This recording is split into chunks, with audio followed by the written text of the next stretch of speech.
So let us start with the today's program.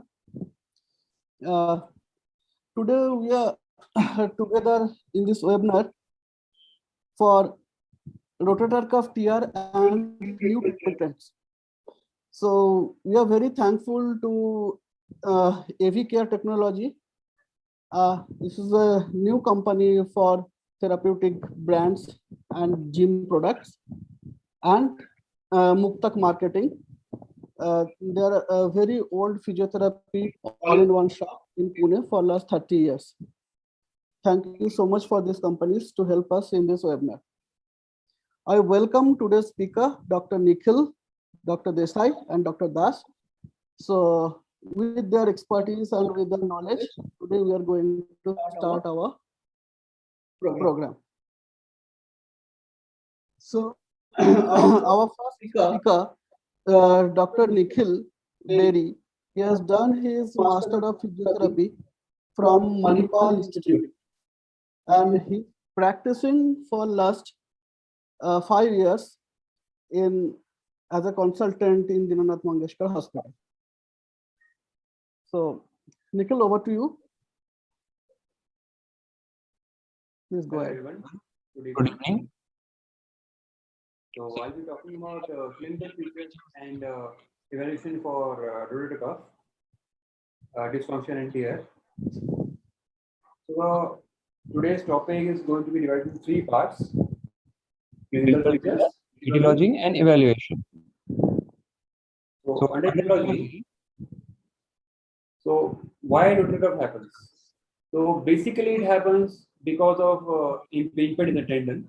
It's the first thing. Most of the authors have reported that without impingement, seeing RC tear is a bit difficult, not very common. And as the process goes on, it leads to dysfunction and ultimately tear. There's a bit of compression because of impingement, and there are other causes also. All these causes lead to irritation, inflammation, and then ultimately fibrosis. When you talk about athletes, their causes can be combined, and there can be a microtrauma also for static and dynamic stabilizers. Coming to a classification given by Andrews and Lister. Am I audible? Yes. The classification divides etiology in 5 parts. These are not exactly stages, but some of them are related. So the first one, the primary compressive. In the primary compressive, there is a direct compression. Most of the times, something interferes with the tendon gliding. Say, example, type 3 hooked acromion process. And there can be congenital thickening of acromion ligament, which leads to a compression. But it is rarely seen in younger patients without any secondary factors. In the middle-aged and athletes in patients, there is spurring of the undersurface of the acromion, and which leads to tear, irritation, and then tear. And pain is there in activities such as tennis and golf. Then the second classification is secondary compressive. This starts because of instability. High repetitive forces, as in overhead activities, and which leads to all the symptoms. Chronic repetitive trauma and glenoid to glenoid labrum and capsular ligamentous structures takes place. For example, in swimming activity.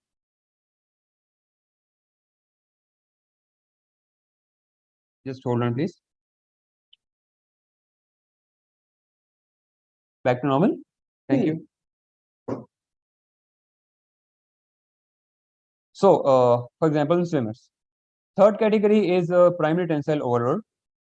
Their repetitive forces are mostly eccentric activity, which causes tendon irritation and failure. Ultimately leads to tendon failure, which is not associated with any previous instability. And history is of injury is there, but it is not in the same, not in the shoulder. For example, a right-handed pitcher might have strained his ankle previously, and the forces have traveled over time, and which has led to tensile, which has led to overworking of the scapular muscles, and ultimately leading to high eccentric activity, and ultimately it will cause instability and then tendon failure. Secondary tensile disease is a result of the primary tensile overload. There is repetitive irritation which leads to weakening and then ultimately instability. In contrast to secondary compressive, there is more destructive tensile forces, and human head translates, which leads to failure of tendon. And the last category is macrotromic failure. The mechanism of injury is the push injuries, fall under outstretched hand. It is very rare in young individuals, as the tensile strength of the bone is less than the tendon. So the injury to the tendon is less, but because there's more chance of getting the bone injured first. Another etiological fact, another etiology was suggested by Kornman in 1934 was vascular insufficiency. What he proposed was tendinous supraspinatus has less vascular supply less vascular supply to the tendon 1 centimeter proximal to the distal insertion of the humerus. If continuous activity like adducted and internally rotated humerus will lead to wringing out of blood supply of the tendon, and ultimately the cycle will start again. This is more commonly seen in a recovery phase in a swimming stroke. Another etiology is type of acromion. So 3 types of acromions are being reported: flat, curved, and hooked. Incidence of injuries increases with curved and hooked acromions. This is an image showing the same. Coming to clinical features. Under clinical features, the most common feature is the pain, then fatigue, functional catching, stiffness. Patients also report weakness and symptoms of instability, maybe in the later stages. With the history, we'll come to know whether the injury was acute or it was because of overuse injury. That the clinician has to decide. As per the 5 classifications, we can put the patient in those classifications and decide whether the microtraumatic injury or a microtraumatic injury. Pain is most commonly reported in the upper arm, which is the delta tuberosity area, and worse at night and with overhead activities. Another features are loss of endurance, crepitus, weakness, and stiffness. Stiffness and weakness may not develop initially, but in later stages it will, because of lack of use. Full thickness and partial thickness tendon tear can also be differentiated. For example, in full thickness, there will be more passive range than active range, and in activity, pain will be minimal as the entire tendon is ruptured, but there will be more pain in the partial thickness tear. The patient may report sudden loss of active range of motion, which was he was able to move before, but immediately after the tendon rupture, he is not able to move again. And obviously, the painful arc of motion will be diminished, or say not evident again, as the entire range is lost. Coming to evaluation,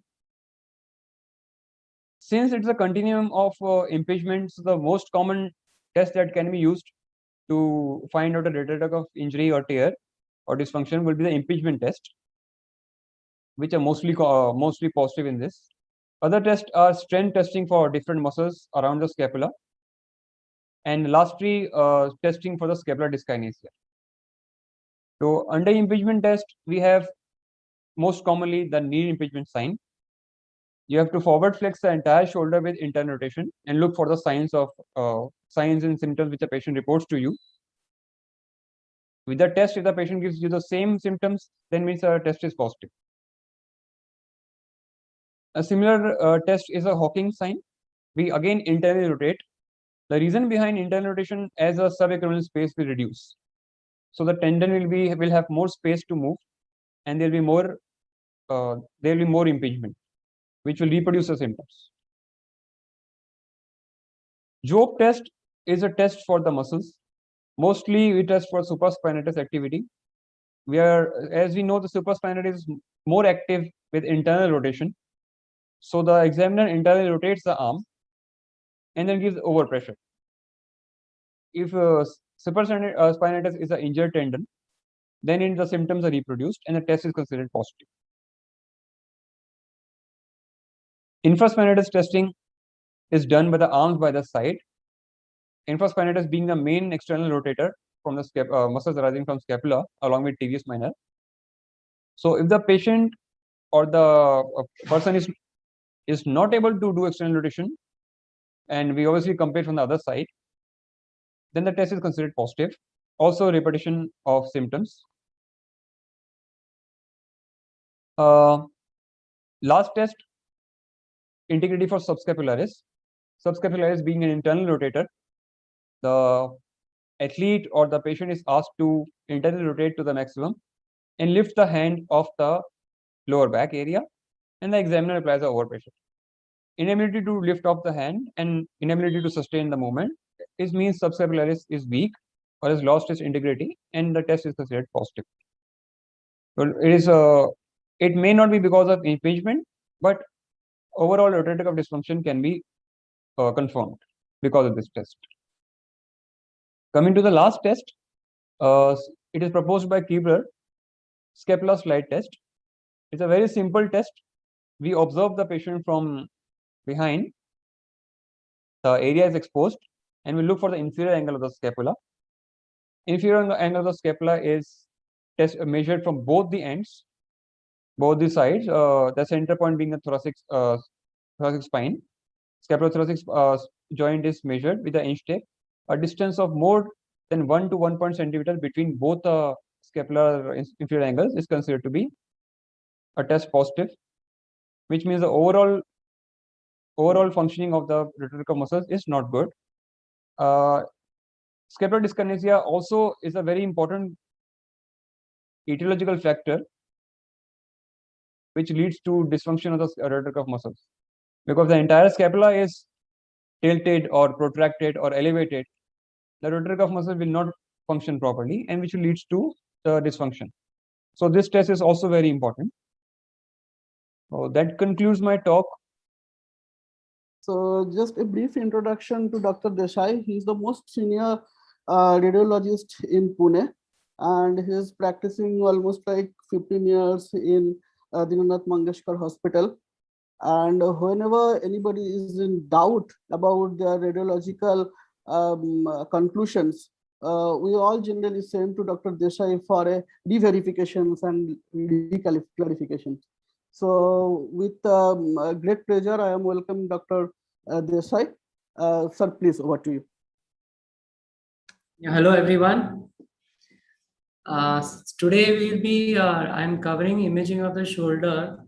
Basically, I think I will go with a few slides about the clinical examination has already been done. I'll just briefly say something about radiography, CT, and then USG for rotator cuff tendons. So this is the basic slide. What do you do after a clinical examination? Radiography is the first thing that you do. CT is reserved for trauma and estimation of bone loss in patients who have instability. Ultrasound can be a good modality for rotator cuff tendons as well as for a suspected muscle neuropathy and muscular changes.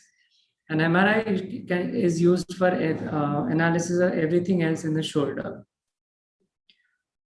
Avijan, can I briefly tell about the radiography and a couple of slides about the CT before I move on to the rotator cuff? So basically, you should know that there are 5 X-rays that you should obtain for the shoulder. These are available. Generally, orthopedic surgeons as well as you physiotherapists used at least 2 views. So this is the AP view, and this is called as the AP Grassi view. Some people call it as the true AP view.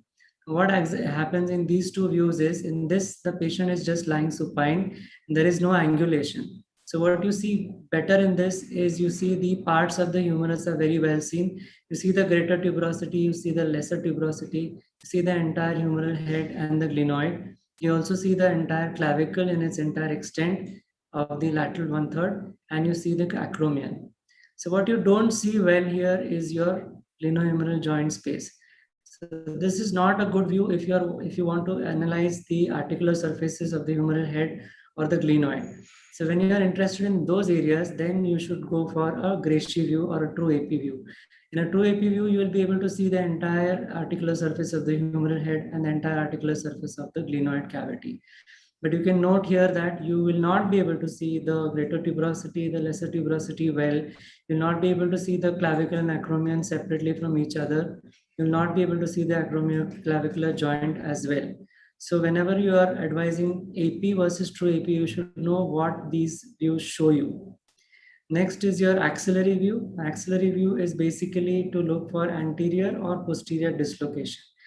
In the true AP view or AP views, you can estimate that there is a presence of dislocation depending on where your humeral head has gone, whether it's an anterior inferior, posterior inferior, but you may not be 100% sure. So in these patients, you should obtain an axillary view. So in the axillary view, this thing coming from the posterior aspect is your acromion, and the thing that is coming from the anterior aspect is your clavicle. So if the humerus is going anteriorly with respect to the clavicle, it is anterior dislocation. If it is going posteriorly, that is going towards the acromion, then it is a posterior dislocation. These are the only things that you should see on the axillary view. Don't try to see anything much on the glenohumeral joint or the acromioclavicular joint. This is also a good view to see os acromial. Now, os acromial is an abnormality which leads to rotator cuff arthropathy if there is mobility at the pseudoarthrosis of the meso or teloacromion, other types of the os acromial. Next, you have the striker notch view. The striker notch view is important when you are evaluating the Hill-Sachs lesion. So Hill-Sachs lesion on the posterolateral aspect of the humeral head is something that is very well projected on the striker notch view. And you should obtain this if you want to estimate the approximate dimensions of the Hill-Sachs lesion. Nowadays, most of the people go for a CT directly, but you can obtain a striker notch view to have a visualization. And the last view is the Y view or the scapular Y view. This is also called as the outlet view. The outlet view is usually used in rotator cuff arthropathy or rotator cuff disease to look for the subacromial arch or the arch formed by the clavicle and the acromion process here. This gives an area estimate of the acromioclavicular arthropathy if there is, and this space that is available there. If there are any osteophytes, if there is any impinging acromial spur, then you are able to see in the Y view. So these are the basic 5 radiographs that you should remember. There are multiple radiographs available, but these are the basic 5 things that you should remember. CT is usually reserved for, as I said, trauma and certain indications that I'll just show you. You're able to see the parts of the fracture, that is the greater tuberosity, lesser tuberosity, surgical neck and anatomical neck, which divide the humerus into multiple parts. These are further described as Nees first 1, 2, 3, 4 part classification. And the CT is also useful to look at the bones, that is obtaining the dimensions of the bone fragments in a bony Bankart lesion in a case of instability, bone tumors, in case of brachial plexus abnormalities when you have glenoid retroversions, and to look for the alignment of the humeral head with respect to the glenoid, then CT is very useful. This is not very well seen on the radiographs. Obtaining different measurements is also important on the CT.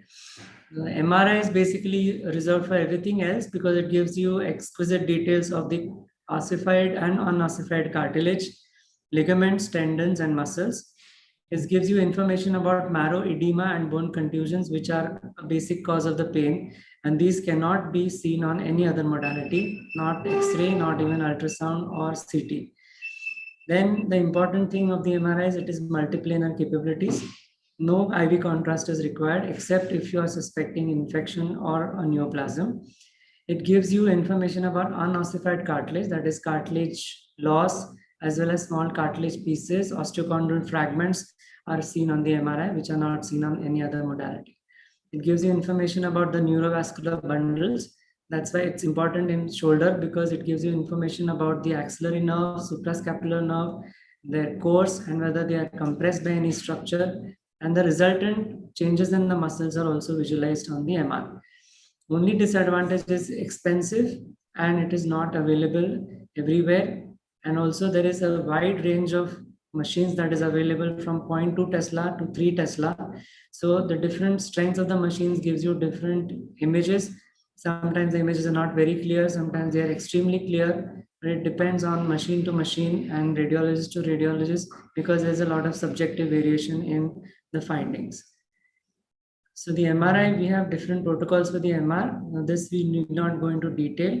What we will see is your anatomy first, so that your rotator cuff muscles and tendons are very well seen. By when they are well understood, you'll be able to see the partial tears and full thickness tears better. The thing that you have to remember is the shoulder. Whenever the patient is lying down, the shoulder is slightly anterior with respect to the horizontal. So there is always the shoulder is lying at an oblique position, and that is why the supraspinatus muscle and the supraspinatus tendon are angulated anteriorly. So this black line is your tendon and this gray area is your muscle. So the technicians should obtain images which are parallel to the tendon like this, which are centered at the glenohumeral joint. Only then will you be able to see the entire supraspinatus in its entire extent from the myotendinous junction right up to the insertion. If you obtain images which are not perpendicular, not parallel to the tendon, they are in fact obliquely oriented, then you will not be able to see the tendons properly.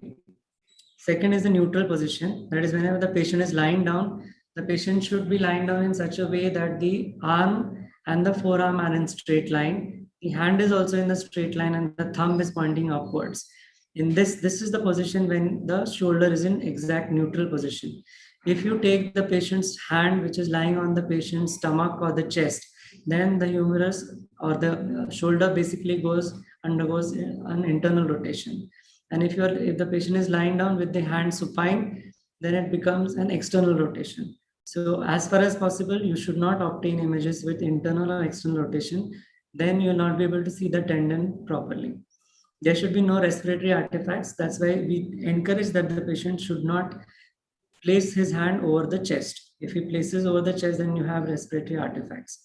First section should also always be obtained at the acromioclavicular joint, because that's the area where you are most likely to miss the os acromial. We'll just go through the normal anatomy. Normal anatomy.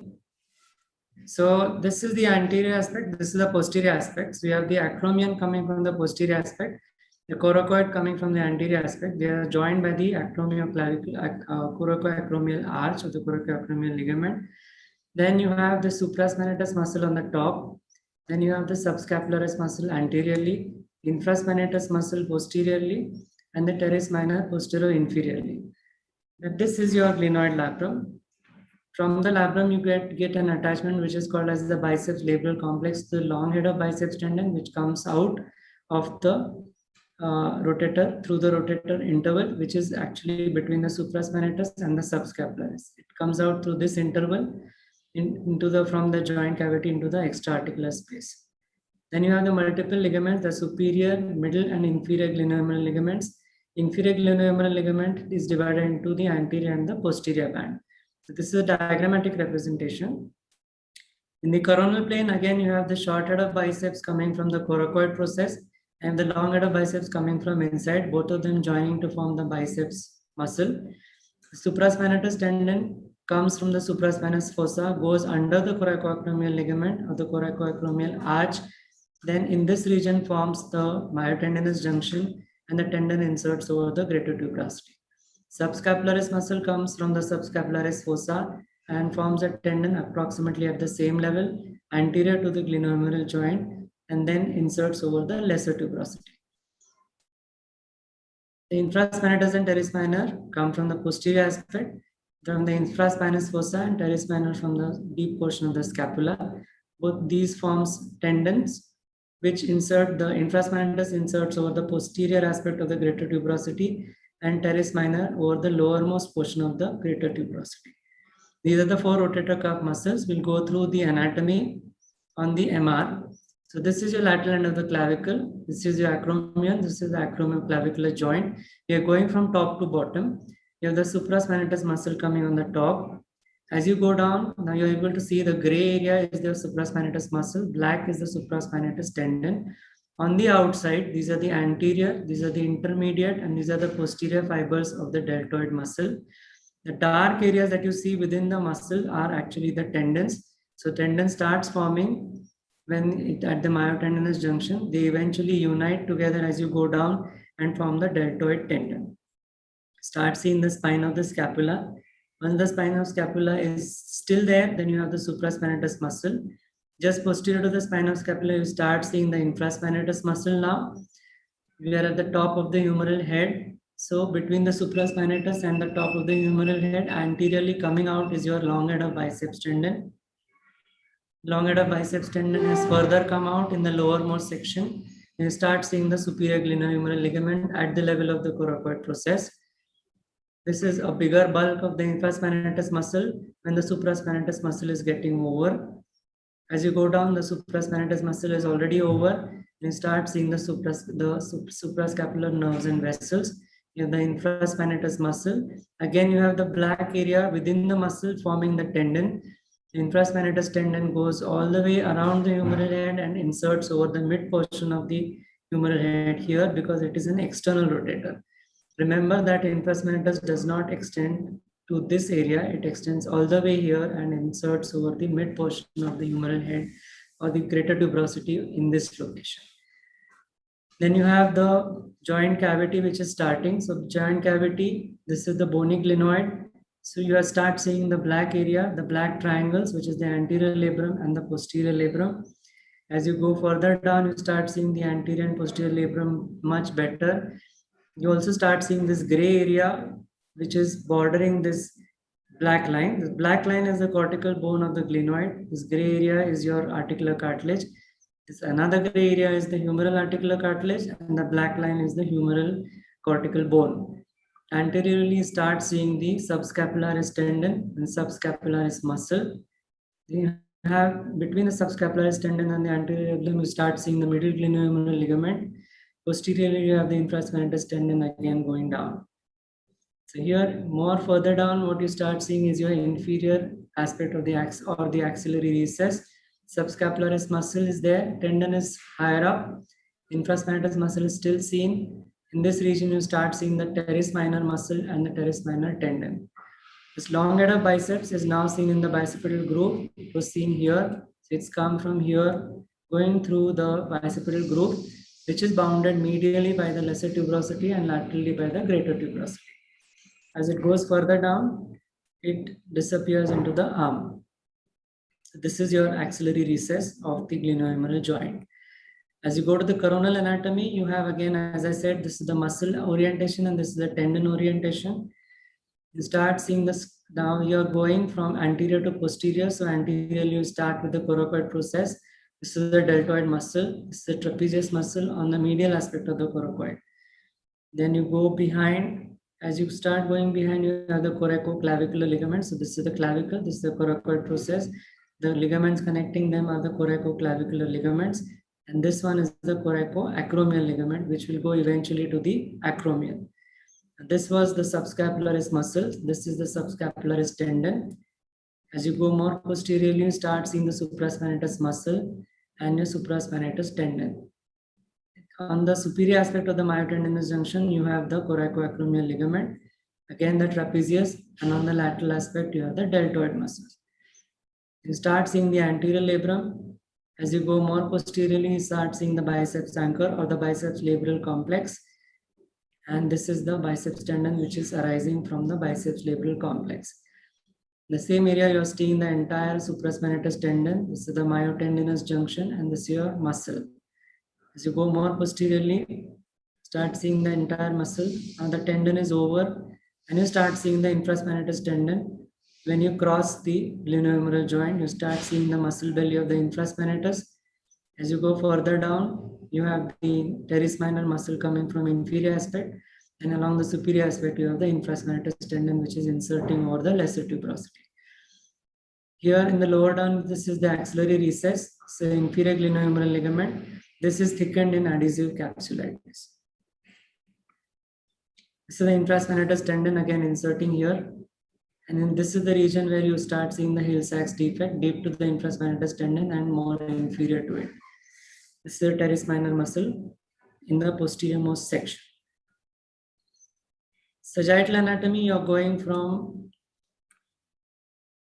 lateral to medial. Sorry, medial to lateral. Now posteriorly you have the infraspinatus muscle. Anteriorly you have the subscapularis muscle. Superiorly you have the supraspinatus muscle. So the spinal scapula is in between these two muscles. Clavicle is on top. Coracoid process is projecting anteriorly, and you have the subscapularis muscle. Now what you start seeing again, and that I've shown in the previous sections, this is your muscle. These black areas are the tendons. This is your muscle. These are the black areas which are the infraspinatus tendons. This is the glenoid fossa. So you trace it now. When you trace it, you start seeing that the muscle becomes thinner and the tendons become thicker. And these form eventually the infraspinatus tendon, the supraspinatus tendon, subscapularis tendon. These black lines along the anterior and posterior aspect of the glenohumeral ligaments, and this is the terespinal tendons. Just to revise from top to bottom, these are the sections that you start seeing: supraspinatus muscle, long head of biceps, subscapularis and infraspinatus. Again, infraspinatus coming there, and you have the terespinal coming there. Anterior to posterior, subscapularis tendon. This is subscapularis muscle. This is the long head of biceps coming out of the rotator interval. This is the biceps labral complex. Start seeing the acromioclavicular joint. Same area, you start seeing the supraspinatus muscle, tendon, insertion over the greater tuberosity, superior labrum, inferior labrum. As you go further posteriorly, you have the infraspinatus muscle and tendon, and you have the terespinal muscle and tendon. This is your, again, the Y view. So this is your infraspinatus, the subscapularis, supraspinatus, infraspinatus, and teres-minor. This is the coracoid process. So this is anterior, this is subscapularis, supra, infra, teres. This black entire thing is your glenoid labrum. Again, as you go more laterally, start seeing the tendon. So in the lateralmost section, what you're seeing here is your entire tendon becoming black and inserting over the greater tuberosity. You obtain a T1 weighted image in all patients because you want to see the fat within the muscle belly. So this is how your normal muscle belly should look, and the fat looks bright. So whenever you have rotator cuff tears and you have fatty muscle replacements, you start seeing white areas within the muscle like this, which become much more prominent in fatty atrophy. Let's move on to a few cases in which I'll be showing you supraspinatus tendinosis, which further progresses into tears. In tendinosis, what happens is the patient has pain, has limited movements, but you don't see a tear on the MR. What you start seeing is there is swelling of the tendon. As I said, tendon has to be black on all sequences. The tendon becomes slightly swollen and bright. This is tendinosis. This further progresses into a tear. Now, tears, as you all know, can be partial thickness or full thickness tears. Now, this is, as shown in the diagram, this is a partial thickness tear involving the articular surface. The bursal surface is paired, and there is retraction of the tendon tear, the fibers which are along the articular surface. So this is your tear. There is retraction of the tendon which should have been inserted over here. So this is a partial articular surface tendon avulsion of supraspinatus, or what is commonly called as the pasta lesion. Sometimes you have the entire muscle, which is the tendon which is swollen, and you have irregularity over the bursal aspect. So this is your bursal surface tear. Whenever there is a bursal surface tear, you have fluid coming down along the greater tuberosity. This is also called as the puddle sign. So whenever you start seeing this, there is a bursal surface tear. This is also a partial thickness tear along the bursal aspect. Sometimes you have intact articular surface as well as intact bursal surface, but there is a tear inside the tendon. These qualify as intrasubstance tears or interstitial tears. So this is an example, diagrammatic example, in which there is an interstitial tear with articular as well as bursal surfaces which are intact. Then there is something called as insertional or a rim rent tear. These are very subtle tears. What you're seeing here is your tendinosis is severe, and you start seeing a very small insertional tear over here. Sometimes it can be a partial thickness tear, sometimes it can be a full thickness tear. but there is no retraction. So this qualifies as a rim rent tear or an insertional tear. Now this is a small insertional tear. This is a full thickness insertional tear. Sometimes whenever there is a full thickness tear, there is retraction. If the retraction is up to 10 millimeters, it is a grade 1 retraction. If the retraction goes up to the mid-humeral head level or about 2.5 centimeters, it becomes a grade 2 retraction. If it is almost up to the glenohumeral joint or more than 3.5 centimeters from the insertion, it is a grade 3 retraction. If it goes beyond the glenohumeral joint, somewhere over here, it is called as grade 4 retraction. So these are the grades of retraction from stage 1 or grade 1 to grade 3. Then one thing that you have to see on the MR is your fatty replacement. Because if the muscle is normal and there is not significant fatty replacement, then your results of your shoulder rehab program as well as shoulder surgery are much better than when the rotator cuff muscle has already undergone atrophic changes. So this is, if you remember the normal muscle that I showed you in the previous slides. Now this muscle shows much more bright areas within. This is fatty replacement. This is even more fatty replacement. Now teres minor is almost entirely fatty. So this is almost a grade 4 fatty replacement. This would be sometimes something called as grade 1, or this is even more, this is grade 2. See, the supraspinous fossa is almost, the supraspinatus muscle is shrunken to 50% of what it should have been with a lot of fatty replacement. So this is grade 2 fatty replacement. You have certain rotator cuff changes which you see on the MR as calcific tendinitis. You see a black area there outside the tendon or sometimes inside the tendon with fluid collection along that, which is inflammatory. You can see that much better on the X-ray. It is calcific tendinitis of the supraspinatus. Sometimes you have a full thickness tear which is much more chronic. These present with collections under the just superior to the acromioclavicular joint. This is called as the Geiser sign. This is a chronic full thickness tear in which the subacromial fluid or subacromial bursa has decompressed into the subcutaneous tissues. The types of acromion that was shown in that were discussed in the previous presentation. So you have a flat undersurface. This is a type 1. You have a concave undersurface which is parallel to the humeral head, which is type 2. Type 3 is when you start seeing the acromial spur, which is a bony acromial spur, which is anterior-inferiorly directed. This is the commonest cause of shoulder impingement or rotator cuff impingement, and a type 4 in which there is a convex undersurface. You have spurs like keel spurs, which are huge spurs which are directed along the lateral as well as medial aspect. Sometimes you have a downsloping acromion. This is your clavicle, which is horizontal, and acromial, which is pointing downwards. This also leads to external impingement. This is an example of os acromial. If there is a pseudoarthrosis over here and there is mobility, then this fragment causes external impingement. And you have the acromioclavicular arthrosis causing impingement and rotator cuff tears. Infraspinatus tendon tears are also very common. These are infraspinatus full thickness tear here with retraction of the tendon by grade 2. This is a subscapularis tendon tear because subscapularis inserts over the lesser tuberosity but sends fibers over to the greater tuberosity to stabilize the long head of biceps tendon. If there is a full thickness supraspinatus subscapularis tear, then there is dislocation of the long head of biceps tendon like this. This is a full thickness or complete subscapularis tear.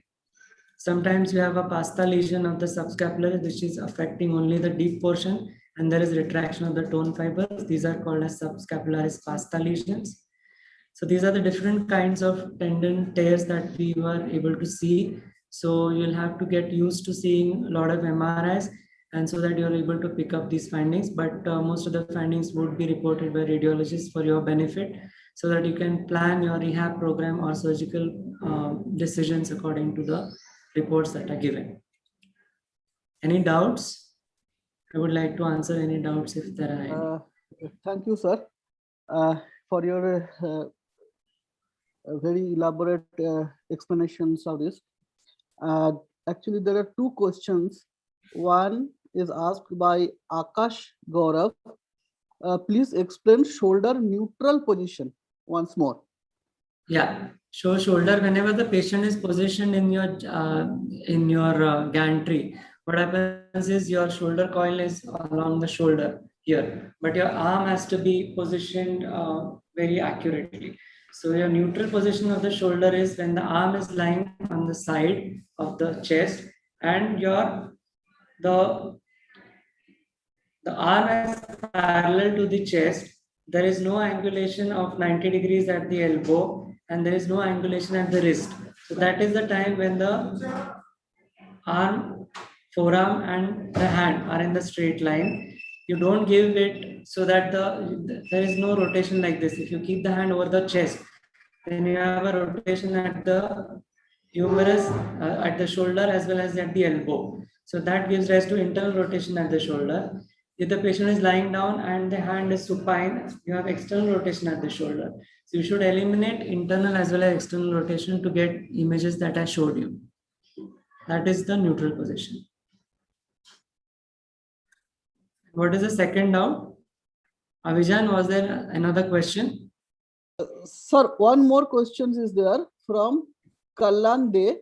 Any functional MRI of supraspinatus insufficiency during practice of resistance band? So during exercise, is there any functional MRI for supraspinatus or infraspinatus? That is, I guess, the question. No, that is not yet possible because the shoulder coils have not yet been designed to accommodate movement of the shoulder. That is a problem. The problem is the wrist movements and the spine movements we are being able to give dynamic. I understand that instead of function, you could have used the word functional. Instead of functional, I think it's more of dynamic. I think what you mean to ask is whether you can do it in movements. In the movements, you cannot have the coil and the shoulder moving at the same time. So that's possible for smaller joints like your wrist joint. That time it is possible. But again, in the wrist joint, certain things like even we give the patient a smiley ball and then you make the patient squeeze the ball. So that gives rise to movements at the intercarpal joints and that can be detected on the MRI. But unfortunately for the shoulder, it is very difficult because the shoulder is very snugly fit within the coil. So you cannot have any movements during the shoulder acquisition. At least not right now. Maybe in the future we'll have. I think Dr. Kalyan, your questions has also been answered. And one more question, sir, from Kavita. That what is the best position for shoulder X-ray in this particular injury? This rotator cuff injury, what is the X-ray you'd like to take? Yeah, so that's what I said in the views that I showed you. Depends on what you clinically feel. If you feel that there is a problem in your if you feel that there is a problem in the level of the greater tuberosity or lesser tuberosity, you want to see whether there is any calcification there. If you're suspecting calcific tendinitis, if you want to calculate something called as the critical shoulder angle, then your normal AP view is good enough. This Gracie view or the true AP view is usually recommended for glenohumeral instability. Then you should obtain an AP view and your Y view, because Y view will give you an idea of the acromial spur, the subacromial space, an idea of the subacromial space, acromioclavicular joint, and this will give you this AP view will give you an idea about the greater tuberosity and the os acromial. So these two, A and D, are enough if you are suspecting anything in the rotator cuff. Just one more thing to announce here, that very soon we are going to design an online course for the radiography that will be 3 weeks or 4 week course under the guidance of Dr. Desai, and that will be paid course. Very soon we are going to announce that. I hope people will like to learn from this course. That will be more elaborate and that will be more in-depth course. So thank you, sir. Thank you so much for your guidance and thank you so much for your time to us. You're welcome. Most welcome. Our next presentation. So we have our next presentations with Dr. Abhishek Das, is a consultant in Columbia Asia Hospital, and he has done his fellowship from UK. So let us understand the surgery, what is performed, and the surgical decision making, and the medication part of the rotator cuff tear. So, sir, up to you. Screen. Yeah. A very good evening to all of you. Thanks for coming. I would like to also thank you for giving me this opportunity to share my experiences and views on the rotator cuff tear. Thank you for being a part of this webinar. I will try to share with you my experiences regarding rotator cuff tear, surgical and conservative management. Well, rotator cuff tears and shoulders are slightly, and I would call this a neglected domain, because unlike knee, which is a weight bearing joint, people tend to take the pain in the shoulders quite lightly, and unless it's a severe exacerbation, people don't come to visit the doctor or the physiotherapist. Okay,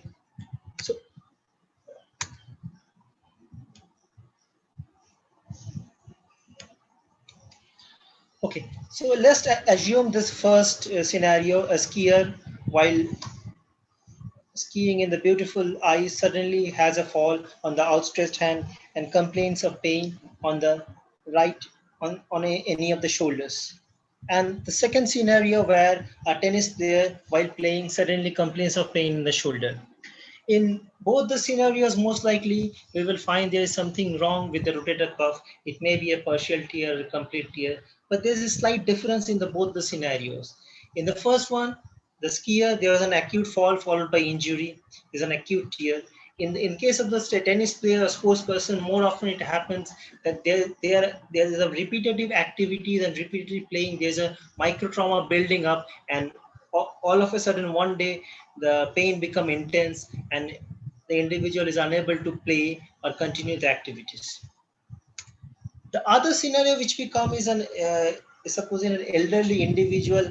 He complains of niggles in the shoulder on and off. Sometimes it gets better, and all of a sudden one day the pain becomes very intense. He is unable to do daily activities. Suddenly the pain gets worse when he gets up in the morning, or often the pain doesn't allow him to sleep properly. Typically, the pain wakes him up at night whenever he lies on that shoulder, and it becomes unbearable. So in all the three scenarios, most likely we are dealing with a rotator cuff tear. Rotator cuff, as you all know, is composite of the four tendons. The most vulnerable is probably the supraspinatus and partly the infraspinatus. So most often in rotator cuff tear, we see supraspinatus tear to a varying extent, either a partial or a complete, along with some amount of damage to the infraspinatus and occasionally a subscapular tear as well. Let's briefly discuss about the causes, because that will help me to actually elaborate the management pattern. The first one is the acute injury, which I told you in the case of a skier, which was caused by a single traumatic event. The second is the degeneration occurring over months and years, which is more common in elderly individuals who's one day when the pain becomes unbearable comes to us to seek medical attention or agrees to do continued physiotherapy. The third is the shoulder impingement syndrome. It's basically very important to actually rule out any associated conditions which is contributing to the chronic microtrauma of the rotator cuff, or anything which is impinging and causing damage to the shoulder. As my first speaker has told me, most of the time it is actually the impingement which is causing chronic damage to the tendon, and one day suddenly it becomes unbearable and it ends up in tear of the tendon. So what also fall into the impingement syndrome? Number one, you can have a hooked or the curved acromion. You may have a thickening of the ligaments under the acromion, or there may be degenerative changes of the acromioclavicular joint. All three conditions may contribute to the shoulder impingement syndrome. And when we are devising the treatment, it's very important and very essential we have an idea of these symptoms, because otherwise, if we repair the tendon and do not take care of this associated features, the thing is going to recur again, and there will be inappropriate or inadequate recovery to normal life. Now, if you are talking of degenerative rotator cuff tear, as I told earlier, it's likely in older patients, most likely over 50 years old. They often have no definite history of trauma. They present with progressive shoulder pain with or without dysfunction. Examination reveal atrophy of muscles around the shoulder girdle, typically the supra and the infraspinatus fossa. That's because the muscles are not working for quite some time, so there is an atrophy around the muscles, around the shoulder and the muscles due to chronic disuse. Now, if we do an MRI of the rotator cuff, 4% of the axiomatic patients aged less than 40 years and 54% of the patients aged 60 years or over will have a partial or a complete tear of the rotator cuff. This is to show you that rotator cuff tear is quite prevalent in the general population. Maybe a significant portion of them do not actually seek medical attention because they are asymptomatic. But with time, when the tear progresses, or you start having other associated uh, syndrome complexes, that the pain exacerbates and they come to us. Now, in order to understand the rotator cuff tear, let's first try to explain what is a partial tear and the complete tear. The most common analogy which I use in explaining a rotator cuff or say a supraspinatus tear is a fraying rope. Now what happens when the rope is fraying, more and more fibers of the rope are being disengaged. So there is more stress on the residual fibers. And more often we see that a partial thickness tear is more painful than a full thickness tear, because in full thickness tear the entire thing snaps off, and so the load is not on the few residual fibers. Now if we actually try to understand, 10% of the partial thickness tear heal and 10% become smaller. That's only 20%. But majority above of 52% of the tears will propagate and 28% will progress to a full thickness tear. That is why we need to be aware of the underlying cause. Even if the pain is not much, the pain is not debilitating, we still have to access the rotator cuff. And if we find a partial tear, we should be careful of the further management and device protocol accordingly. The other thing is, it's important to differentiate a partial and a full thickness tear, because full thickness rotator cuff tear do not heal spontaneously and will or may progress with time. Now, Yamaguchi et al. Has shown in his paper that more than half of the asymptomatic rotator cuff tears become symptomatic within 3 years and progress in size during this time of period. So, it's very essential to follow up the individuals with a partial tear regularly to see whether that individual, the symptoms are resolving, the pain is getting better, the cuff tear is healing on itself, or it's progressing with time. Now that we have a gross idea of the different type of tears causes, we would now progress to the rotator cuff tear treatments. We have a whole plethora of treatments, starting from the injection, physiotherapy, anti-inflammatory medications, and ultimately surgery. But the first thing we need is a lifestyle modification. Apart from the acute trauma where surgery is imminent, in cases of degenerative or chronic individuals, the first thing we start off is with the conservative management. And the first step of the conservative management is lifestyle modification. Particularly avoid lifting heavy weight on that hand or that shoulder, and avoid overhead work as far as practicable, because what happens with an overhead work is the impingement increases. Whenever we try to do put our upper limb up and try to do overhead work, the degenerated or the damaged cuff rubs against the undersurface of the acromion, causing a progression of the tear and delays the recovery. Secondly, particularly in cases of an elderly individual who have a chronic degenerative rotator cuff, good sleeping posture is very essential. We may not have a custom made pillow or a mattress like this one every time, but in individuals with a rotator cuff tear, it is advisable that the patient slips on the normal shoulder with the painful shoulder above and resting on a pillow like this and not in this way.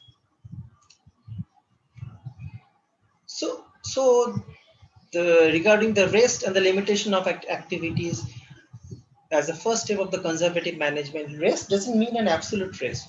Rest is basically limitation of overnight activities, heavy weight, but the patient needs to continue daily work which is not causing pain, because what happens is most of the time we have a general tendency that the joint which is hurting you a lot, you tend not to work that, and that often results in a frozen shoulder or the adhesive capsulitis. And rotator cuff partial tears more often come to us with a adhesive, with a frozen shoulder, and when we investigate we find out that the main cause of it was a rotator cuff tear.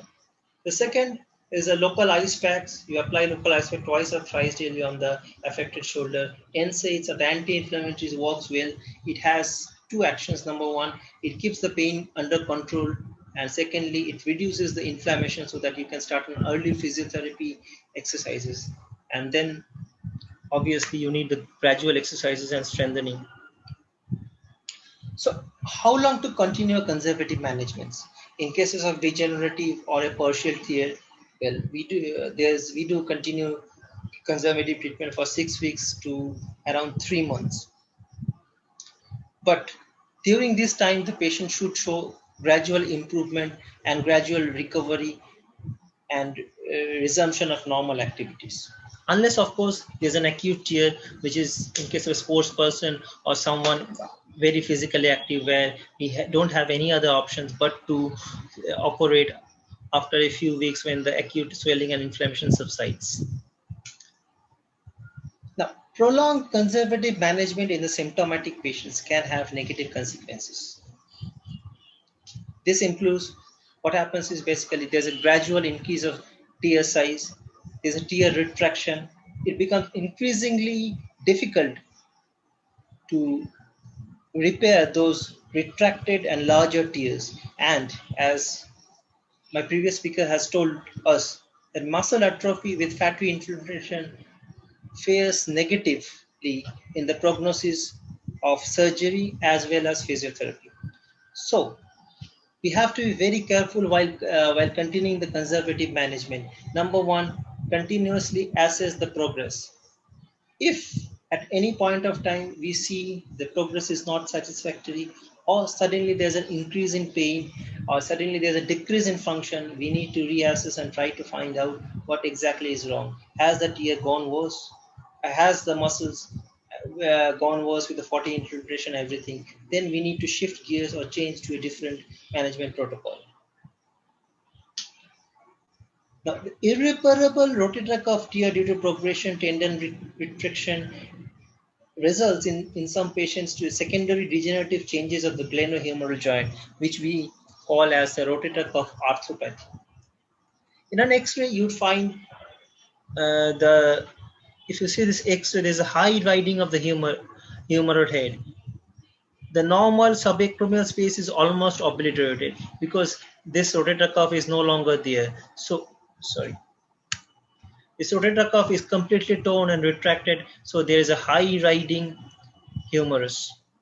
So this particular thing we need to avoid, because managing this maybe surgically or in physiotherapy is very, very difficult, and this often becomes refractory for physical exercises, and surgical management also do not yield very satisfactory results.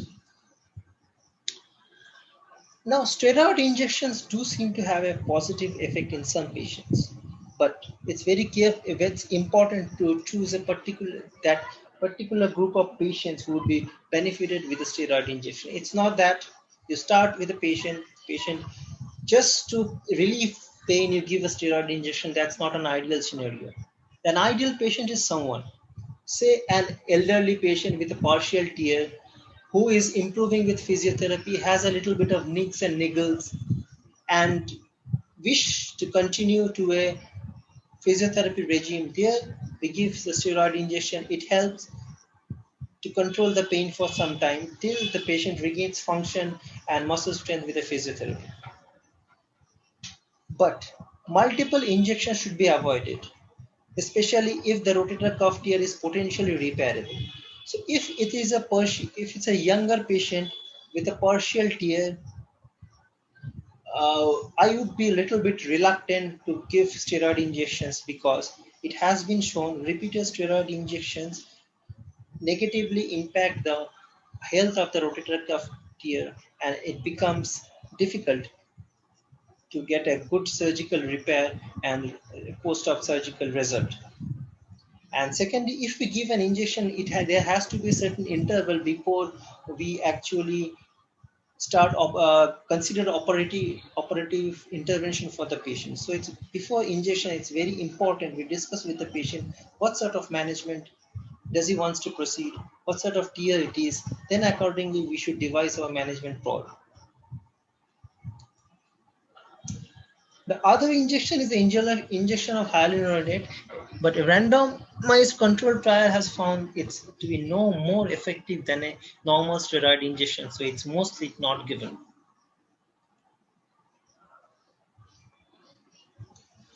So in Bartolozzi, in his study of 136 patients, has recommended that surgery be considered in the patients with the above risk factors.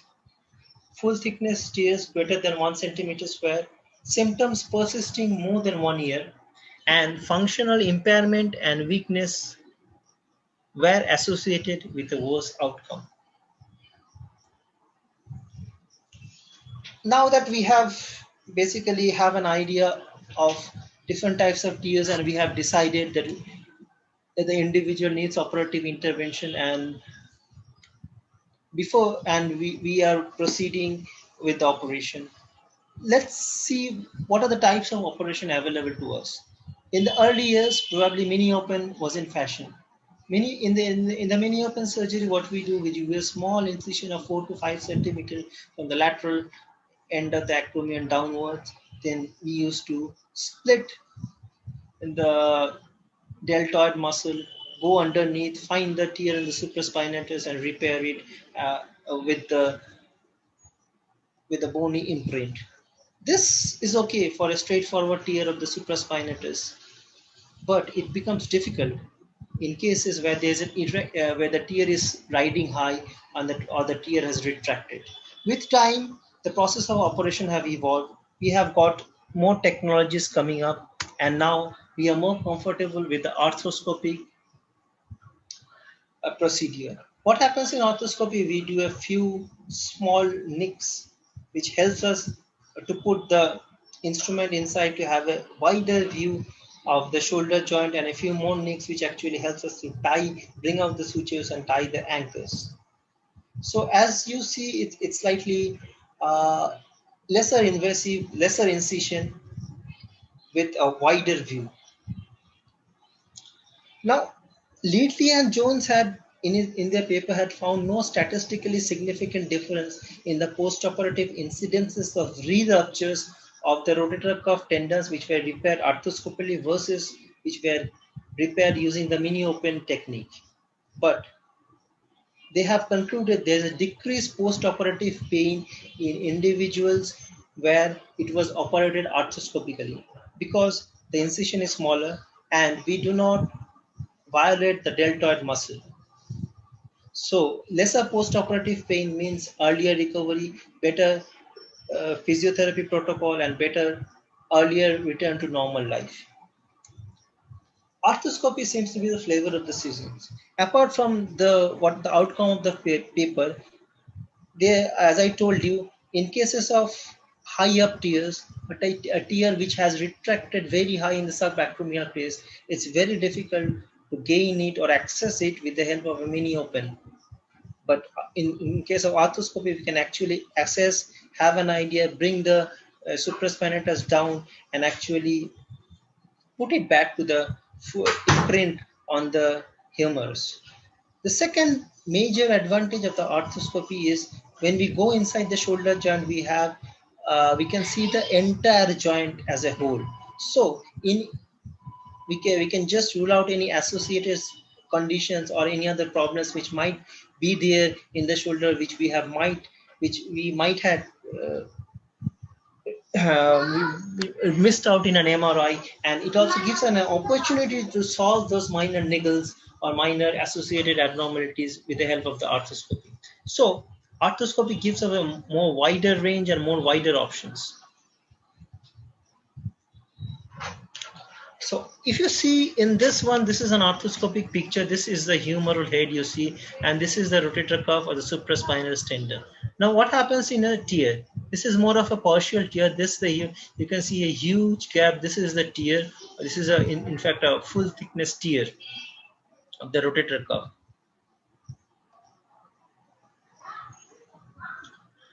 This raw area is actually the bony imprint where this cuff was originally attached. You can also find a little bit of fraying of the tendon parts. So when we go in for an arthroscopy, first of all, what we need to do is basically debride these fraying parts and also clean this footy imprint, and thereafter we attach the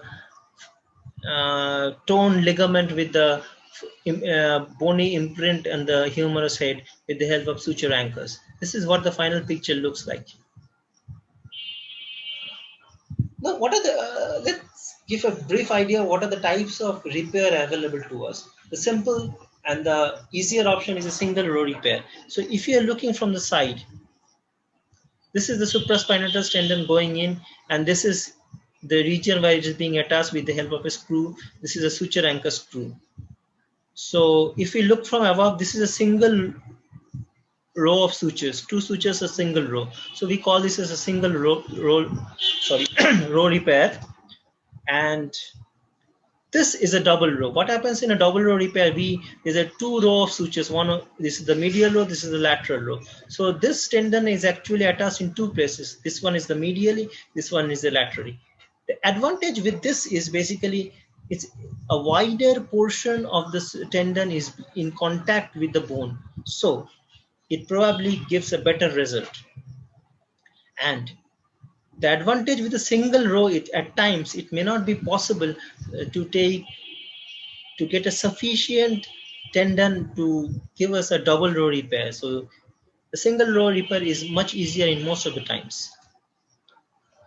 Now, if we look at the literature, there's no difference in the clinical outcome between the single or double row repair in the long term.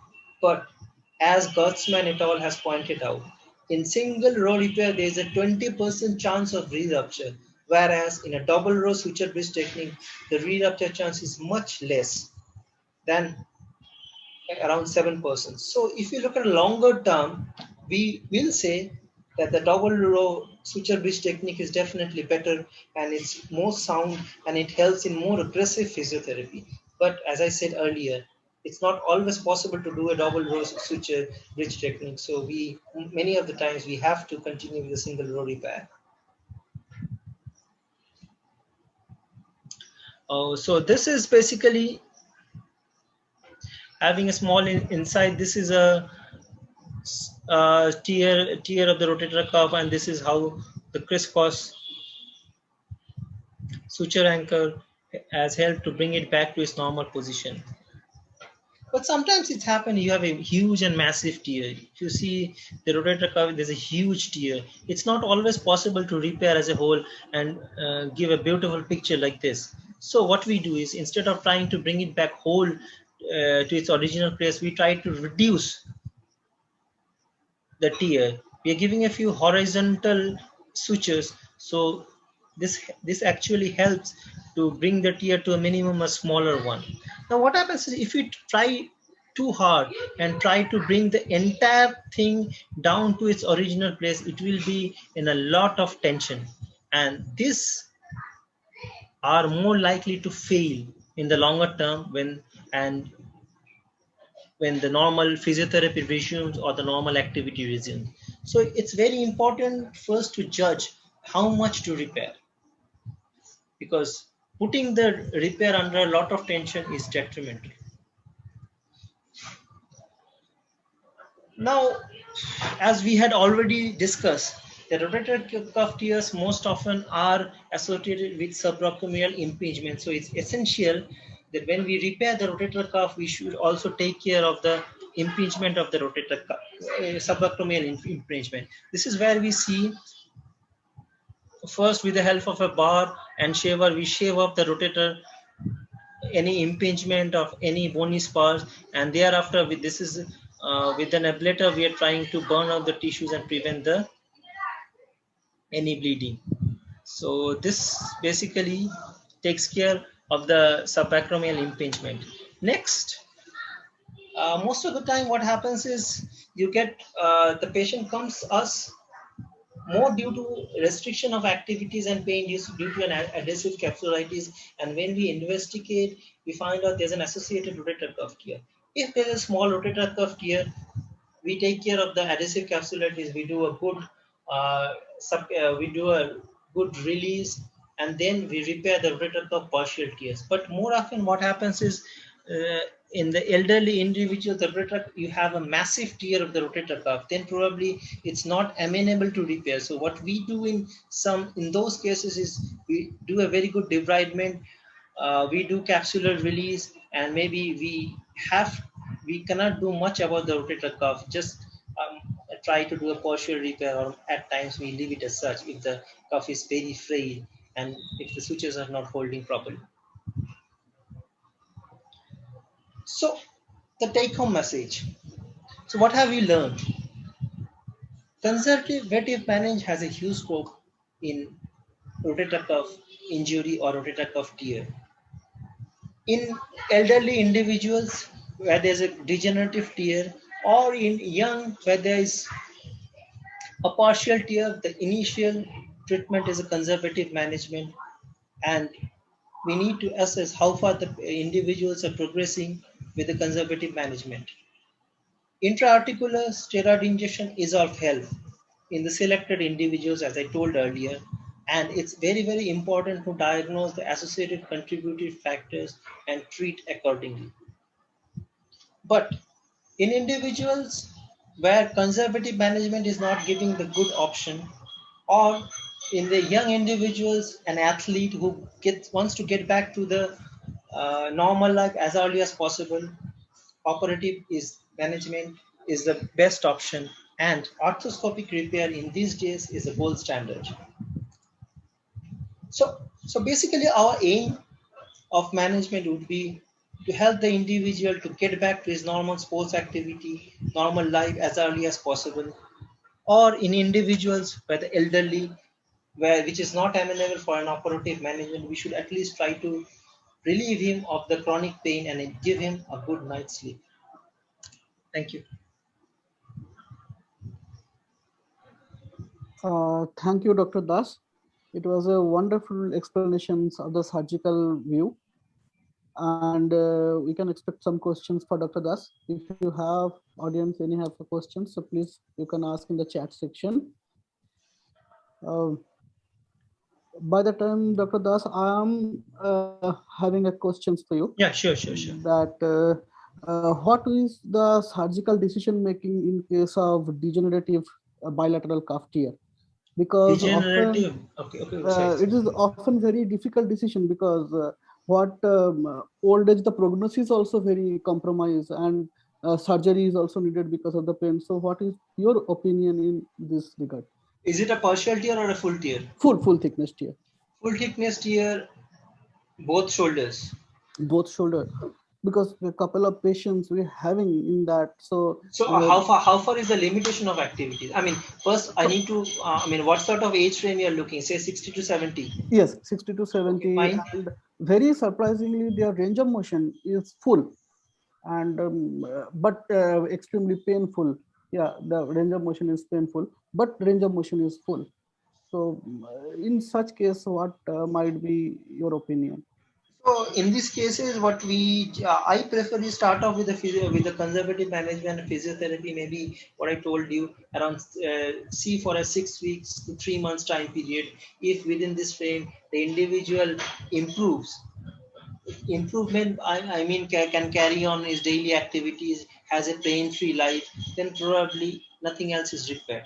But if the pain is causing him difficulty in daily activities and is not giving him a good night's sleep, I think we need to intervene. We need to think in the lines of operative management.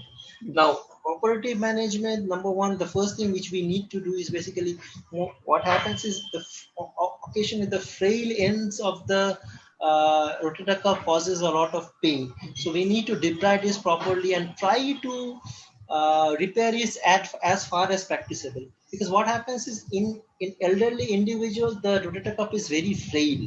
So most of the time, what happens is in case of a full thickness tear, it has retracted quite a bit. So in most cases, it's not possible to do a full repair. But if we do a proper debridement, and even if we do a partial repair, it brings an improvement in the function and causes a lot. Relieves a lot of pain. So that is also an achieve. I would say a good thing for the patient. It's not always that we have to repair 100%. We have to give the individual a better life, a pain-free life. That's more important. On this context, Dr. Das, just one more query is that how far is the usefulness of the steroid infiltration, intra-articular injection for that? Yeah, listen, steroid is basically acts for say 2 to 3 months of duration. It's not that you inject a steroid, his pain will go forever. It's not that. Steroid is basically, say, young individual of partial thickness tear is not interested in doing surgery right now, wants to defer it, or say an elderly individual who is not very keen on surgery because he or she says that they are more or less can manage daily activities. So if we give a steroid injection, the pain is slightly reduced. In the next 2 to 3 months, he or she can carry out the physiotherapy, and by 2 to 3 months, the inflammation and everything reduces, and probably in the long term, it helps somewhat. But steroid is not that you inject once and the pain will go forever, because action is around 6 weeks to 3 months. So you are taking care of the acute phase. That's it. Yeah. So I guess one more questions from Dr. Yeah. Kalande. Yes. Method of rest in conservative treatment. Any other technique except that arm sling pouch? Not really. Even if the individual in the acute phase in the initial few days, you ask the patient to be in the arm sling pouch, but encourage pendular movements. And as soon as the pain reduces, to start the movements. Initially, you know better than me. Initially, you should start with the movements which are causing less pain, because what happens in many people, they are so apprehensive of movements that they keep on their arm pulsing forever.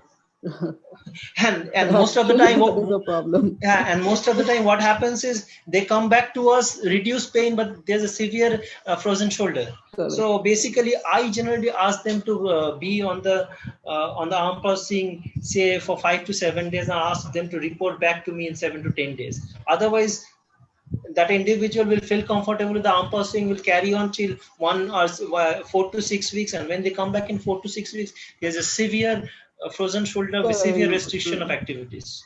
So that is actually a problem. The patients are so apprehensive that they keep on in the internal rotation position, and we lost the range. Even the neutral range also we lost, and it is very difficult for the physios to regain. So I think that's exactly what I told you earlier, because the shoulder is a very neglected domain, perhaps, because what happens is normally what we see is whenever an area is hurting, we tend not to move that area or not to move that joint. But it's very difficult to emphasize the patients that if you keep a shoulder immobilized for too long, it's doing you more harm than good. Dr. Das, one more question from sure. Dr. Reshma Ismail. Yeah. That increase of the frozen shoulder due to rotator cuff tear, what is your opinion in doing mobilization of the glenohumeral joint? Might be this is you are telling about partial tear, I guess. Sorry. Can you repeat the question once more? So, increase of the frozen shoulder, stiff shoulder or frozen shoulder occurred due to partial tear. Mhm. So in that case, whether the glenohumeral joint mobilization is encouraged. So that is the question. No. This happens because an individual who has a partial tear is unaware. So he or she is having a lot of pain. So what happens is generally he or she tends not to move the joint. So that secondarily starts sort of adhesive capsulitis. But yeah, I mean, what I think she's asking is basically there's a fear that if we start mobilizing, it will the tears will increase. That's not exactly. Means basically you can go with the glenohumeral mobilization. Yeah, you can. I mean, you can basically basically prevent the impingement positions. That's more important, because if we try to stress more on the impingement positions, that might cause an exacerbation of the tear. But we need to maintain the glenohumeral movement, because even if we are planning for surgery, if the movement is not adequate, then post-operative physiotherapy becomes very difficult. Yes. So I think Dr. Reshma Ismail, your question has been answered.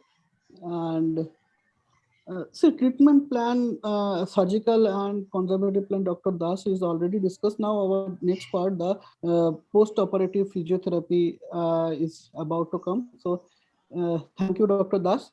Thank So, you. And we are going to hand over again to Dr. Nikhil for next part,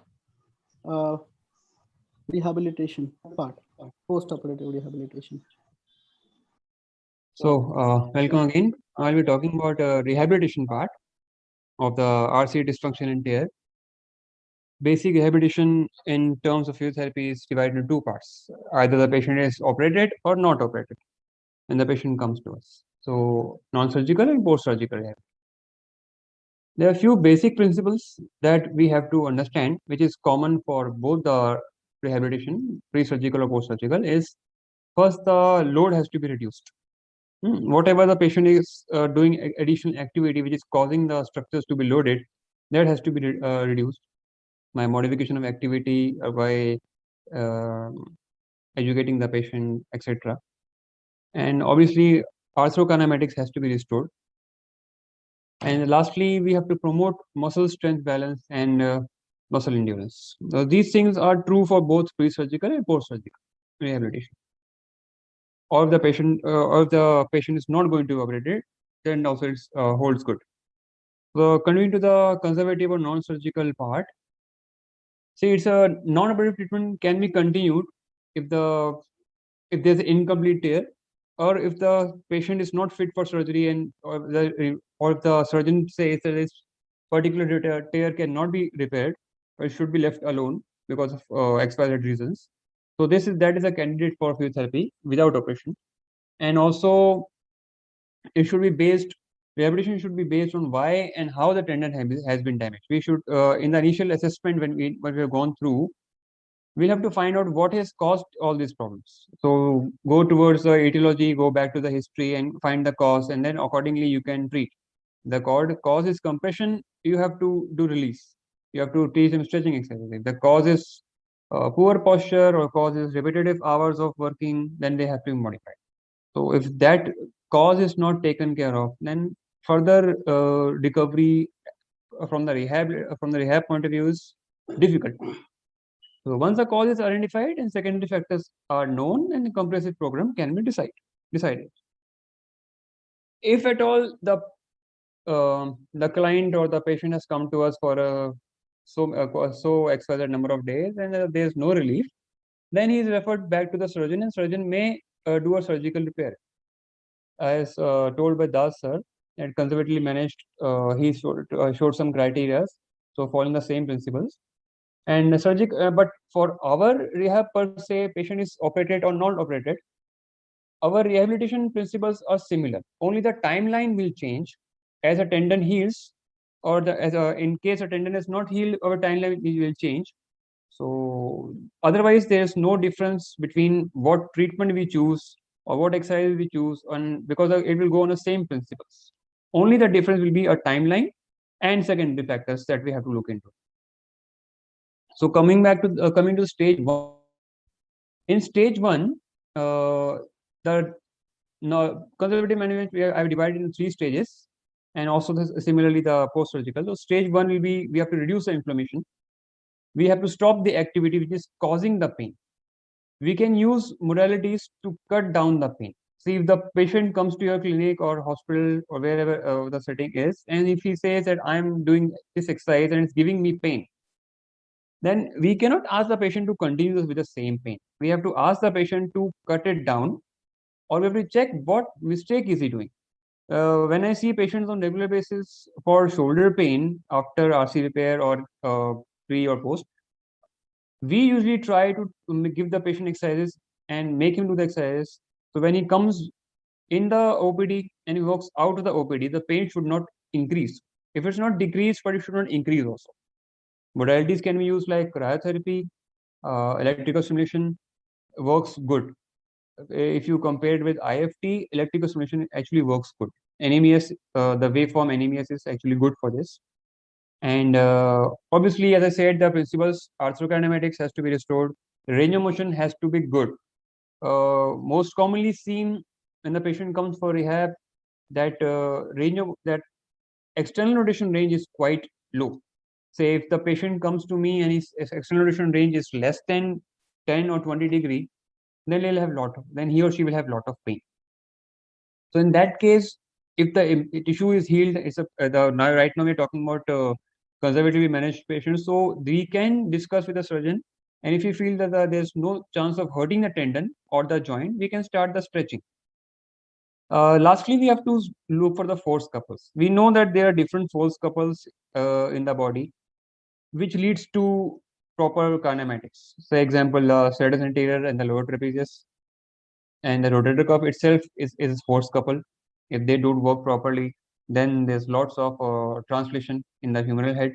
So if these things are not taken care of, and simply giving exercises will not benefit the patient. So as you can see, how we can apply cryotherapy or the stimulation points in this image. Isometric exercise can be started right away. No matter how strong the patient pain is, isometric exercise usually does not do any harm. And slowly the range can be increased and then can be progressed to isotonic exercise. We have to make sure that there's no translation of the humeral head, and we have to target supraspinatus, infraspinatus, and other periscapular muscles from the day one. Do not wait for 10 days with machines and then move to the exercises. That is not going to help the patient. Stage 2, when the patient has met the goals of stage 1, then we can progress him further. So the range of motion is more or less restored. Stretching can be added or made more aggressive, and we can issue the capsular tightness. So basically capsular stretching, posterior capsular stretch, inferior capsular stretch, depending how the patient can tolerate. So everything is as per the pain, because the first principle is the pain should not go up. Neuromuscular control exercise can be started, and less commonly used are the diagonal patterns of the PNF, and they should be included in the rehabilitation. Manual resistance should be given first, and then if the patient is doing good, then surgical tubing or elastic bands or free weights should be progressed. Eccentric exercises is very important for rotator cuff. Only concentric exercises will not give much benefit. Deltoid and upper trapezius muscles, they overtake. We have translation of humeral head superiorly because of deltoid. There's a lot of shrugging movement because of upper trapezius, but it does not mean they should not be exercised. They should not be treated, or they should be just left alone. We have to treat these muscles also in due time, not immediately, but in due time. They should not be, yes, rotator cuff tear is there, just take care of rotator cuff and send the patient back. No, we have to treat other muscles also. Say cervical movements, elbow movements, flexion extension, both has to be taken care of. Your thoracic extension, lower back, When I see a patient for rotator cuff problems, I make sure that I start the core exercises also. Obviously, the least minimum core exercises, not the crunches and not the bridging right away, or not the on the ball exercises. But whatever the patient can tolerate without hurting the shoulder, I start them right away, and that really gives the benefit. Many of the time, patient cannot move the shoulder in external rotation, but can do core exercises, and the next day he comes back and says, "I am better." So as the stage progresses, we can add these exercises like military press, which is the external rotation and full elevation of the shoulder. Shoulder flexion can be added, reverse flies can be added, push-ups can also be added as the patient improves. And make sure when you go towards the end of the stage, more functional exercises can be added. Plyometric strengthening has good evidence for shoulder. But most of the time patients don't turn up, so we have limitation. But if you have an athlete who is not operated and is willing to go back to sports, plyometrics is a good option. And obviously everything ends with the functional activity, and the patient is an athlete, then sports specific activities. Interval overhead program is a good program where they train the patient to gradually go back to his sports. And don't forget to condition the entire body. It's not only the shoulder which needs to be taken care of. Return to strength and increased endurance is the emphasis. And whatever activity the patient starts, if that activity is not pain free, then either something is wrong, it's not healed completely, or the patient is not doing it properly. So the pain free is the main goal when he returns to sport. So activity has to be modified or stepped down before they can progress further. So post-surgical rehabilitation, basically the result is good if there's significant increase in function for all the patients who have been operated. I have not seen a patient who has said that I was better pre and not post. So they do benefit from the surgery, but the timeline is different, and it also depends on tear, size of the tear, pathologic condition which a patient is already having. For example, diabetes and blood pressure is one. These are two comorbidities we see that patient has, and their recovery is slowed down. And those who are older, they recover slower. Symptomatic patients of any age with rotator cuff tears have at least partial relief of the symptoms after successful rotator cuff repair. They do recover. Some patients may not recover completely, but definitely they will be better pre-surgical. So coming to the stages of the post-surgical rehabilitation, immediately after surgery, the patient is immobilized in a sling, but not for a very long time and not throughout the day. As per the surgeon's discretion, following up with the surgeon, we can start the exercise right away. And sling has to be taken on for wrist elbow movements. Otherwise, we'll have entire upper limb going for stiffness, specifically unnecessarily there will be stiffness of elbow, wrist, and fingers. So scapular retractions is started right away. Day 1 onwards, scapular retraction, pendulum hangs, and as I said, elbow and wrist movements are started. Cryotherapy is always a good option for patient for pain reduction, even though he's been given painkillers, but cryotherapy also helps, and there's no harm giving electrical stimulation to the muscle. Maybe not the one which is operated, but other parts can be given. As a pain gate theory we all know about, it does help. So once the 3 weeks have completed and the patient is in good condition and has mastered the previous exercises, the first important thing which I look for the patient that he or she has completed is a retraction exercise, scapular setting, what we call it. If they are not able to do scapular retraction, and then it's useless to move ahead. They make a lot of mistakes when they do the bar exercises or when they do the isometric exercises, because the scapula is going to be elevated or maybe protracted if they don't do proper retraction. So that has to be done and mastered in these 3 weeks of time by the patient, as per the limits of the pain. So stick and bar exercise as tolerated or started by 3 to 6 weeks time and gradually progress to isometric exercises. Flexion and abduction ranges between 90 to 120 degrees allowed in this range. Obviously, you start with 10 degree and slowly move ahead. External rotation till 45 degree by the end of the 6 weeks is allowed. The main thing is the pain control, and muscle atrophy prevention is the main thing in this stage. So just a few images to show you how the patient can do bar exercises. This is a L bar. Some people call it van exercise also. There are different bars available, whatever patient suits and how much ever range they are out. I'm just showing the bar. Don't go towards the internal rotation bar. Internal rotation, how to do internal rotation, that photo is there, but we don't start this right away in 6 weeks. External rotation also is done only till 40 degree maximum, depending on pain, obviously. So continuing with the 3 to 6 week stage, isometrics is started gradually as a patient tolerates. Posture correction is a must thing. If the patient is coming to you and he is bending from his thorax, protracted shoulder, even if the surgery is done, they are not taken care of it, then there's no point moving further, because he will go back and he'll come back with the same pain every day. So putting that machine on and giving the exercises, but the patient is not taking care of his posture in the home, sitting again for 3 hours, 4 hours. Nowadays they use a lot of smartphone and they are bending a lot.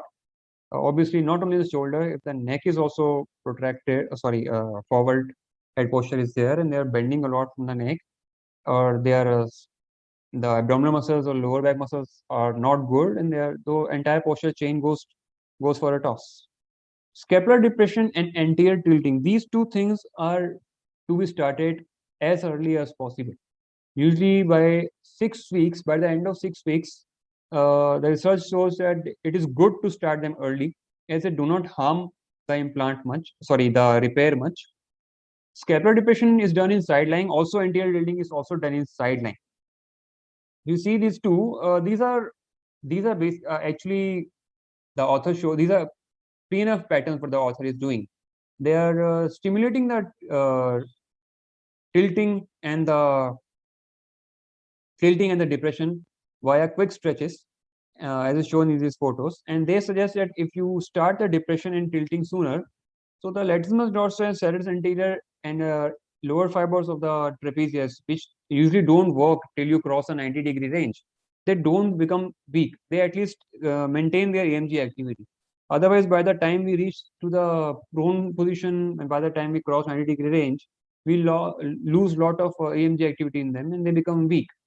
So obviously we know that neural connections from the brain also comes down. So this needs to be addressed as soon as possible.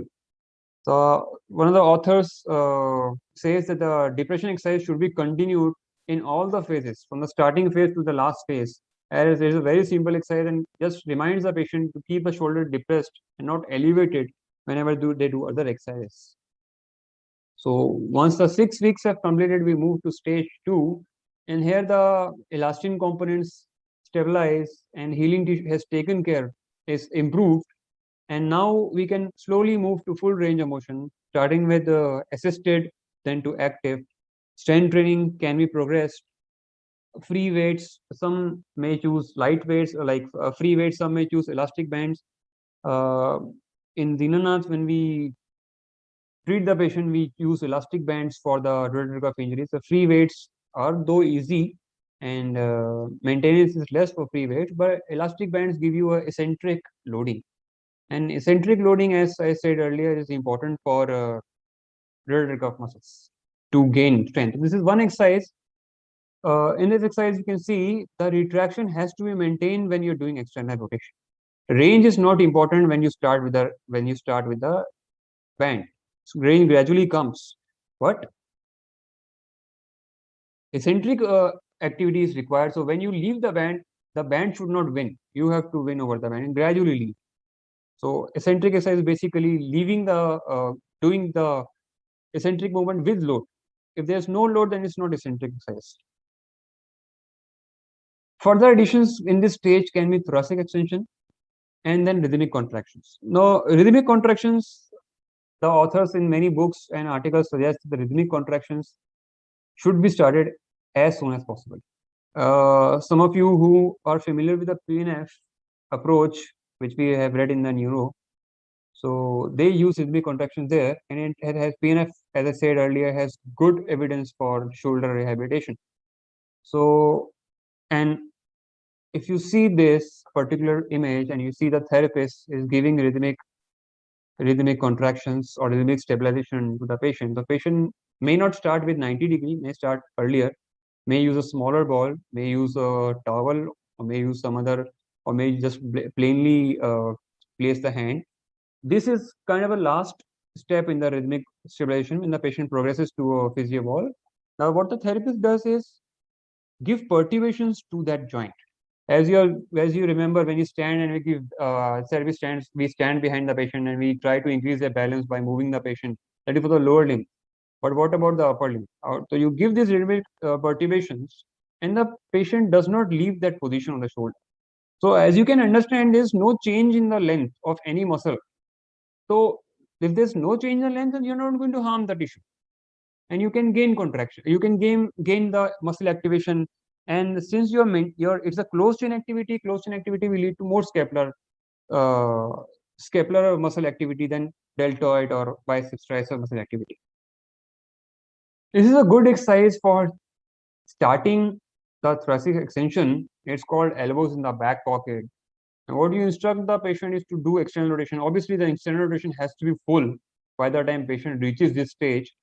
But if this not there, we can just simply go for a bilateral shoulder depression, because latissimus dorsi is going to help, and ultimately it will help in thoracic extension because the muscle is posterior. But once the patient has good external rotation, pain is less, we should work on thoracic extension. So most of the time we can't get the patient prone. This is a good way. Just instruct the patient to point the elbows towards the back pocket. And stretches can be added to get the rotation movement. Neuromuscular control, core training, and lower limb training should be started in this stage. We should not neglect the lower limb. If the gluteal muscles are weak, if the quadriceps muscle are weak, a patient has poor balance, poor core, then obviously the entire chain is affected, and the rotator cuff muscle will have problem in working properly, because the thorax is going to be kyphosed, and the scapula will move out of the position, and it will be difficult to get the range. So the base is not, as I say to my patient, the base is not fine, then the top floors of the building will not be stable enough. These are the examples of some of the capsular stretches. It can be added and should be added as per the pain. Do not rush into and get to the final position the day one. It will not happen. It will aggravate the pain. You have to be very gradual about it. But it is, I feel comfortable saying that this should be done on SOS basis. The patients are getting the range without stretches, then I progress them without the stretches. If they do not get the terminal ranges, then I ask them to start the stretches, and I mostly supervise them. I don't give them themselves, because they tend to do a lot of trick movements. Again, retraction, of good point that a good thing to point you out is the retraction should be maintained. Most of the time when you're doing posterior capsular stretch, instead of just doing the adduction of the arm, they just do protraction of the shoulder. This is another good exercise to, as I told about neuromuscular control. This is a good exercise to get the neuromuscular control. The patient stands and ipsilateral leg is forward. This is called a lawnmower exercise. What the patient does is the retraction, and because your hand is placed on a ball, the scapular muscles are also activated. And the end range is the starting point is the patient bends, and as much as range he can achieve, and the ending point is retraction and also external rotation, and most importantly depression of the shoulder. Another exercise to help depression of the shoulder, so that activity muscles like serratus anterior and latissimus dorsi can work sooner without loading much loading of the joints, is a low row exercise. Again, the ipsilateral leg is forward, hand is placed on the edge of the table, and you move the hand back and down. Stage 3, continuing, coming to stage 3, now the expectation is that collagen and elastin components are matured, and by week 14 it's considered to be completely mature. So starting from 10th week to 16th week, now goals are that the range of motion, active range of motion is now complete. Strength, power, and endurance and universal control should be achieved. If anything is lacking, it should be restored. Closed chain exercises now can be progressed, and we have to balance the rotator cuff strengthening along with the other muscles. So some of the examples on the right hand side, right hand side you see a press up exercise. This exercise is shown to have good pectoralis minor activity along with the major. But minor is also required. It's not that a minor should be left alone. We cannot just have we cannot have the imbalance. And the left hand side you see for neuromuscular control, and then moving to close analytic exercises. Advancing out of the scapular plane and into the functional position. Now the patient has to be moved out of the scapular plane. Most of the exercises are done in a static position. Now the functional positions are to be met out of the scapular plane, that is 30 degree in the forward in the coronal plane. So prone rotations are added. D1, D2 again moving to PNF strategies. D1, D2 patterns are started. So some of the examples of exercise in prone extension, prone abduction with external rotation. So the left hand side one, you see more of infraspinatus activity here along with the retractors. And here you see more retractors and middle trapezius acts more in prone extension. And the posterior deltoid infraspinatus acts more here as per the EMG available. Other exercises which can be progressed, initially we were free on the bed. Now this is more dynamic. It's called T, Y, and M W exercises. So we want the lower trapezius working here and unstable surface. We have the rhomboids working here. We have the middle trapezius and rhomboids again working here. External rotation is required. Start with internal rotation. If not possible, then move to external rotation.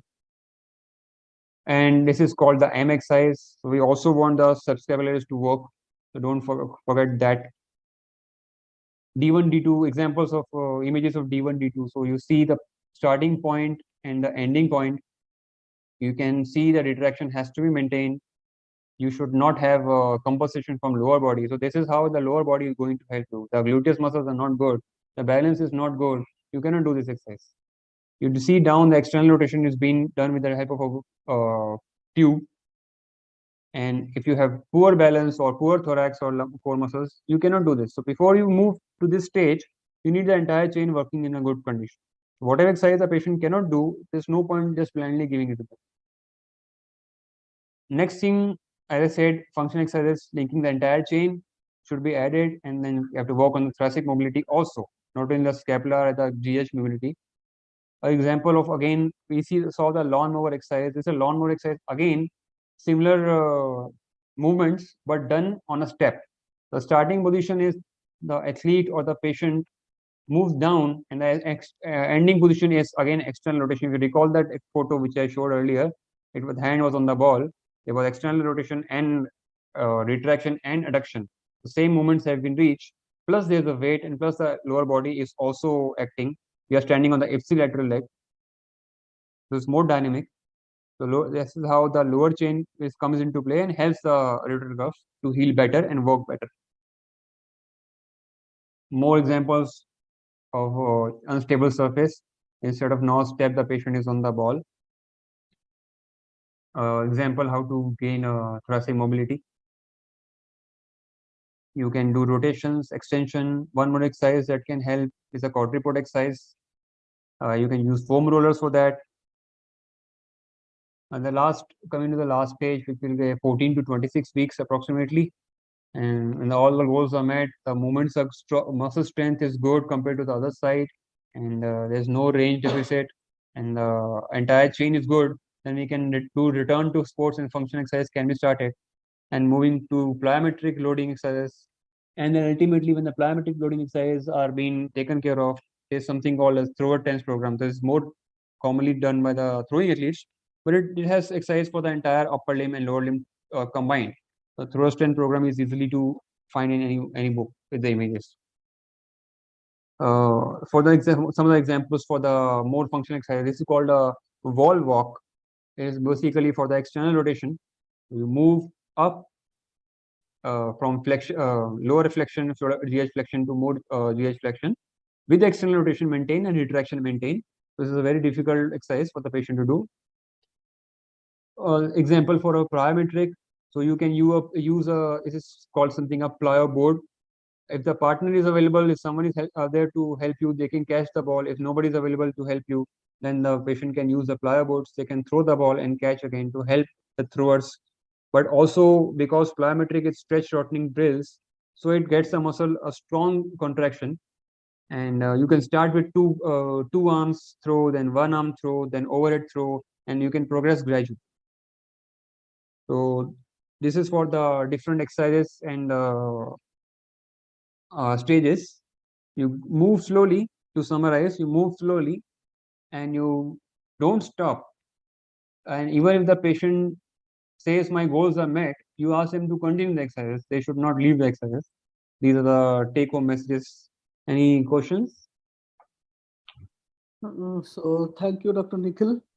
Welcome, sir. So if any questions for this part, I think it is almost like 2 hours we have covered. So everybody in the Saturday evening, it is I think overloading now. So if any questions is having, Nikhil can take it very quickly.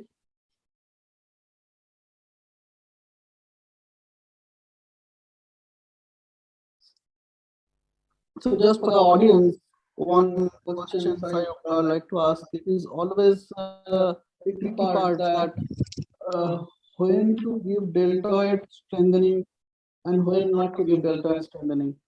So if Nikhil, you can just explain these things.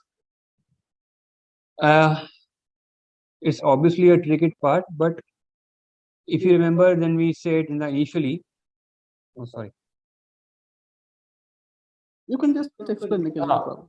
If you remember, which we said that we have the principles which we talked about, what is the goal? What is the problem? When you take the history and when you see the problems, when you have the etiology, you find some problem and you deal for it.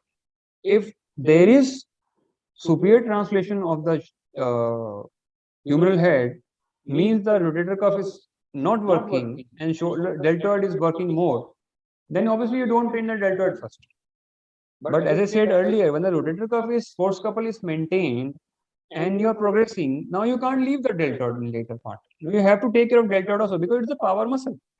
Rotator cuff are stabilizing muscle. They are going to stabilize the rotator glenoid head, humeral head in the glenoid fossa, glenoid labrum, sorry. But deltoid is going to move, make the power, give the power to you. It's a global mobilizer.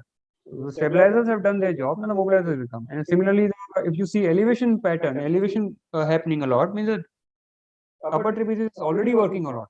So there's no point giving upper trapezius exercise initially, but later on, yes. So if you see that force couple is intact and the problem is a deltoid, but not the rotator cuff, then you start with deltoid. So differential diagnosis will tell you whether the pain is because of rotator cuff or because of deltoid or upper trapezius. Maybe a deltoid is having a trigger point or a spasm. Maybe there was a direct trauma and patient has landed on the side of the arm. So these could be some of the examples. Whether to give deltoid or not give deltoid, but obviously the pain is the first indicator. I hope I answered this. Thank you, Nikhil. So thank you for everybody. Thank you for your timing and encouragement. So hope we can do good program like this in future also. So let us end with this now. Thank you so much.